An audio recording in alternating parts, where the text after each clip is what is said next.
સત્તાધારની અંદર છેલ્લા કેટલાક સમયથી વિવાદ ચાલી રહ્યો છે।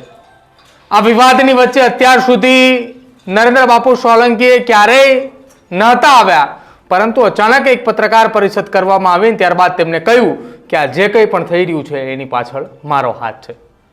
પરંતુ હવે નરેન્દ્ર બાપુએ એટલા માટે ક્યાંક કહ્યું હતું કે સત્તાધારની જગ્યા, સત્તાધારનું નામ બદનામ થઈ રહ્યું હતું, અને તેનું કારણ વિજય ભગત અને ગીતા વ્યાસ।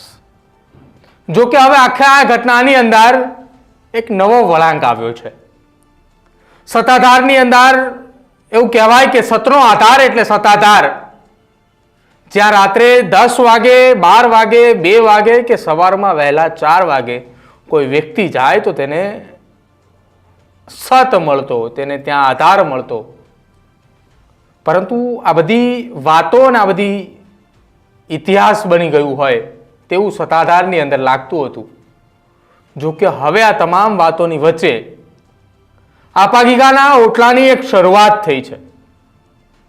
આમ તો નરેન્દ્ર બાપુ સોલંકી અને આપાગીગાનો ઓટલો એટલે એ ચોટીલા નજીક આવેલી એ જગ્યા યાદ આવે, પરંતુ હવે તમને કોઈ એમ કહે કે આપાગીગાના ઓટલે જવું છે તો તમારે એને પૂછવું પડશે કે આપાગીગાનો ઓટલો એ કયો, એ રાજકોટ નજીક એ ચોટીલા પાસે આવેલો એ કે પછી સત્તાધારમાં આવેલો એ આપાગીગાનો ઓટલો।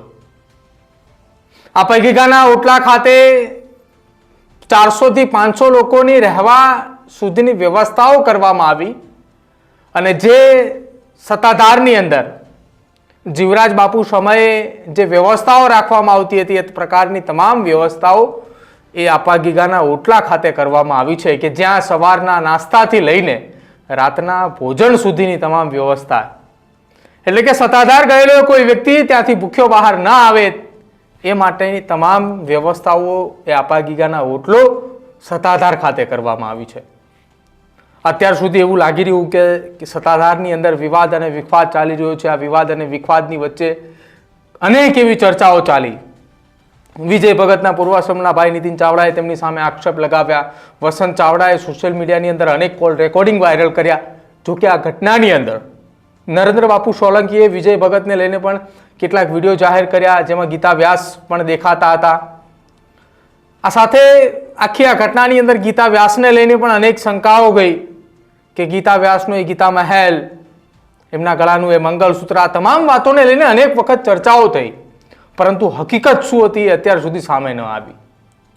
કેટલાક લોકો એવું પણ કહી રહ્યા છે કે આ આખા વિવાદની વચ્ચે છેલ્લા 2 થી 2.5 મહિનાના સમયગાળા દરમિયાનથી સત્તાધારની અંદરથી એ ગીતા વ્યાસ ત્યાંથી જતા રહ્યા હોવાની વાત સામે આવી રહી છે, પરંતુ એ ગીતા વ્યાસ ક્યાં ગયા, કયા કારણોસર તે જતા રહ્યા, એ તો હજી કોઈ ખુલીને સામે ન આવ્યું। વિજય ભગતની સાથે નરેન્દ્ર બાપુ સોલંકી કે જેઓ આપાગીગાના ઓટલેથી એ સત્તાધાર ખાતે ગયા હતા, જ્યાં તેમની સાથે પત્રકારો હતા, તે દરમિયાન પણ અનેક એવી ચર્ચાઓ થઈ। અને આખી આ ઘટનાની અંદર મુખ્ય વાત એ કે જો આ ઘટનાની અંદર વિજય ભગત સાચા છે તો ખુલીને કેમ અત્યાર સુધી સામે ન આવ્યા? કેમ જ્યારે જ્યારે તેઓ સામે આવ્યા ત્યારે ત્યારે માત્ર ને માત્ર સત્તાધારના ભક્તોને જ આગળ કર્યા? જો કે હવે આખી આ ઘટનાની અંદર કેટલાક લોકો એવું પણ માની રહ્યા છે કે આપાગીગાના ઓટલાઓ એ સત્તાધારની અંદર શરૂ થવાનું એકમાત્ર કારણ કે સત્તાધાર પહોંચેલો કોઈ વ્યક્તિ એ ત્યાં મોડી રાત્રે પહોંચે તો ત્યાં રહી પણ નહોતો શકતો, તેમને ત્યાં ભોજન વ્યવસ્થા પણ નહોતી મળતી। આ પ્રકારની પરિસ્થિતિ સત્તાધારની અંદર નિર્માણ થઈ હતી। હવે જે સાચું હશે, જે ખોટું હશે, એ તો આપાગીગા જ જાણતા હશે, કેમ કે સત્તાધારની જગ્યા, સતનો આધાર જ્યાં માનવામાં આવે છે એ જ જગ્યા ઉપર માતૃ સંસ્થાની સાથે સાથે વધુ એક સંસ્થા એટલે કે આપાગીગાના ઓટલાની શરૂઆત એ ત્યાં થઈ ચૂકી છે।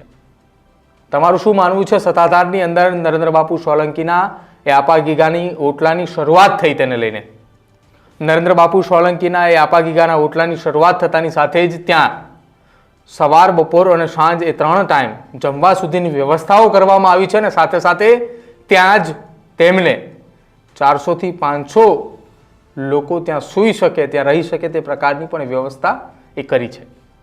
તમારું શું માનવું છે સત્તાધારની અંદર આપાગીગાના ઓટલાની શરૂઆત થઈ તેને લઈને? તે ખાસ અમારા કમેન્ટ સેક્શનની અંદર જરૂર જણાવજો। જોતા રહેજો ન્યૂઝરૂમ। નમસ્કાર।